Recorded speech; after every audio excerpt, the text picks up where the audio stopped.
Hey everyone, let's finally talk about the Redmi K80 Ultra, and I really took my time para dito sa phone na to.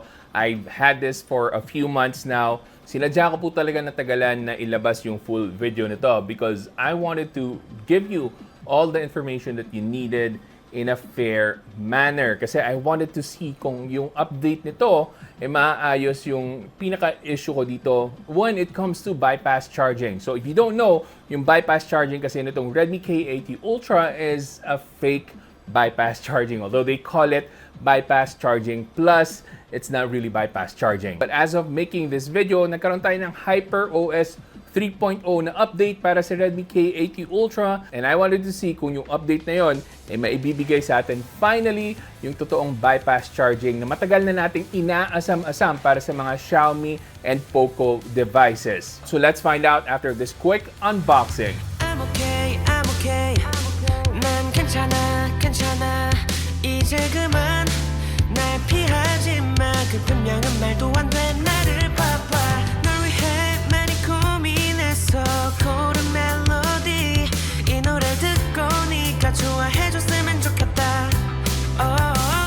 So unahin muna natin sa build and design. So meron tong aluminum frame, which is an advantage over something like an iQOO Z10 Turbo Plus or something like an iQOO Neo 10 Pro Plus. So yung mga yon may mga plastic body. Again, this one, metal frame na. Bukod pa doon, meron tong IP68 water and dust resistance. Next up, diretso tayo sa display nito. So this one has an OLED panel and meron tong 144Hz refresh rate. Sabi din sa spec sheet, meron tong Dolby Vision capability, but upon checking sa Netflix mismo, although naka-wideband level 1 siya, hindi po activated ang Dolby Vision. And while hindi naka-indicate sa playback specifications na meron tong HDR10 Plus capability, makikita nyo sa actual movie or TV series na titingnan nyo na merong HDR10 Plus na activated once you watch it on this device. Overall, maganda yung colors nito, very vibrant. It's what you would expect from an OLED panel. The contrast is truly infinite and black is truly black. I love watching videos on this, whether it's just YouTube or watching Netflix. Next up, usapang software, I'm happy to report sa inyo na meron na tong HyperOS 3.0 kasi this one came out of the box with Android 15 and HyperOS 2.0. This will basically give you a better software experience. I promise you guys, medyo kakaiba na yung software experience with the HyperOS 3.0. If you are coming from an iOS device, you will feel right at home kasi it can't be denied na halos parang iOS ang ginaya ni Xiaomi para sa HyperOS 3.0 nila. Now, all things considered, hindi po yun masamang bagay kasi maganda naman talaga ang iOS experience and it's nice na meron tayong Android flavor ng iOS para sa Xiaomi. It's quite customizable, pwede nyong palitan yung mga icon packs nyo and marami pa kayong pwedeng i-customize dito. And another thing that you will probably like dito is yung very smooth animations ng HyperOS 3.0 and they say na less power hungry daw yung HyperOS 3.0, so that's really a good thing for all Xiaomi users. And this update also introduces us sa parang dynamic island feature para sa mga Xiaomi devices natin. So if you're curious how that works para sa isang iOS device, you can finally experience it sa Xiaomi. Susunod, pag-usapan naman natin yung cameras nito. So although this doesn't have any Leica branding or any special feature para sa camera niya, I would say this is a very solid camera package. Maganda po yung photos na pwede natin makuha. Although medyo mataas lang yung contrast for me out of the box, but that's okay. Pwede naman natin i-adjust yan sa editing software. But overall, the images are sharp. Maganda yung autofocus nito. And the colors are vibrant. Andun po yung mga details sa mga kukuhanan natin pictures. But don't expect too much from the ultra-wide. Hindi ganun kaganda. And wala po tayong telephoto dito. So yung zoom natin for this one is just digital zoom. Now surprisingly, decent yung selfie camera nito pagdating sa photos. Although sa video, medyo iba na yung usapan kasi meron lang tayong 1080p 60 FPS maximum quality. It's not gonna be so good and a little bit disappointing considering na ultra na device to, but we only get 1080p sa selfie. Pero kung hindi naman kayo mahilig mag-selfie video, I guess that's okay. Kasi pagdating naman sa rear camera, binawi naman with 4K 60 FPS and stable enough yung video quality natin and solid overall. Yun nga lang, pag dark scenes, of course, you expect na medyo magde-degrade yung overall video quality natin. But overall, I would say yung Redmi K80 Ultra talaga ay merong good quality pagdating sa overall camera package. Para sa akin lang naman, mabibiting ka lang naman dito sa kawalan ng telephoto. But the rest of the camera package, solid na para sa akin. Battery-wise naman, sobrang solid rin ng performance ito. Meron tong 7,410 mAh battery capacity. Ang laki po nun. And meron pa tong 100 watts na fast charging. This can easily last you for 2 days. And kung naka-standby time, grabe, this can last you for over a week na naka-standby lang siya. And ang binibida ni Xiaomi, meron na daw itong bypass charging. And I checked right away when I got this phone a few months ago.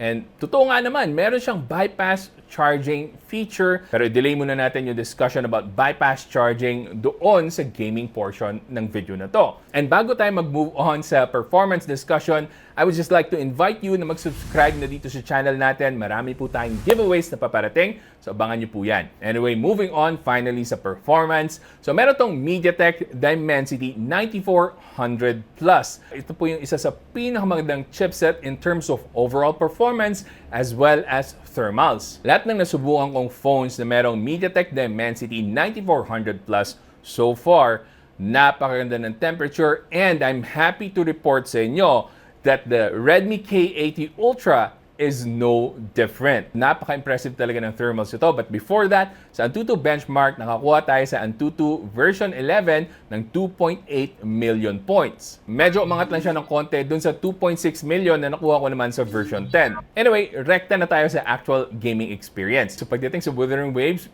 grabe, mamamangha kayo sa thermals nito. Hindi man lang lalampas ng 42 degrees Celsius. Consistent pa siya na nasa 39 to 41 degrees Celsius. And that's with all of the graphical settings na nakaset sa maximum. Although one downside na napansin ko sa FPS meter ko, I don't know if accurate nga ba to, but nakuha ko lang is consistently nasa 40 plus na FPS. Medyo nagdududa ako kung accurate nga ba yon, but overall, very smooth naman yung gaming experience ko. Wala akong na-experience na lag kahit na maraming special effects. Na pagdating naman sa Genshin Impact dito, mas consistent na malapit sa 60 FPS yung frames niya. And again, naka-maximum yung lahat ng graphical settings natin. Hindi rin uminit gaano. Again, nasa 41 degrees Celsius lang yung hottest na nakuha natin. Finally, although ina-expect ko naman na maling-mani lang dito yung Mobile Legends, sinubukan pa rin natin. Di man lang pinagpawisan yung device na to. Consistently, under 40 degrees Celsius lang yung temperature niya. Although nakakapagtaka lang na na-stuck ako sa 60 FPS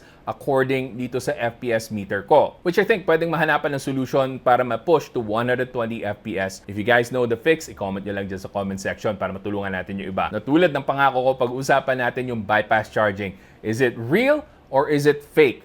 So until now, HyperOS 3.0, fake bypass charging pa rin ang meron dito. Umaangat pa rin yung battery percentage natin habang naka-on yung bypass charging. And that is really not how bypass charging works. And no, hindi po siya better than bypass charging because that is a feature that already exists in most phones. That's called trickle charging, kung saan binabagalan niya lang yung charging speed natin para hindi gaanong uminit yung battery. So para sa akin lang, if you're gonna include a real new feature, dapat totoong gumagana yon. Kasi kung trickle charging lang naman pala, bakit pa tinawag na bypass charging ni Xiaomi? It's a little bit disappointing, but that should not be a deterrent sa pagbili niyo ng phone na to because after all, mabilis naman yung charging speed nito. Now, one final thing that you need to know about the Redmi K80 Ultra is that naka 5G standalone signal siya. So that means si dito lang ang merong 5G capability for now. The rest naka 4G plus lang. And also take note sa mga hindi aware, this is China ROM, hindi po ito global. But if you're okay with all of that, this is actually something that I can highly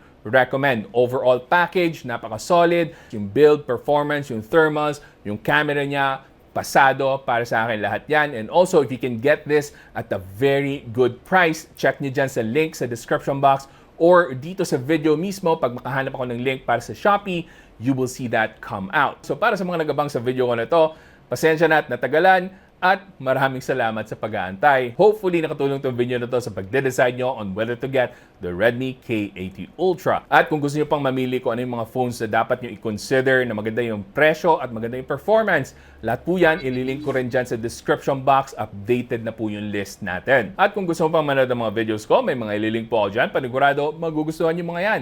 Hanggang sa susunod, ako nga pala ulit si Janus ng Pinoy Techdad. Kita-kita ulit tayo. I'm okay, I'm okay. 난 괜찮아, 괜찮아.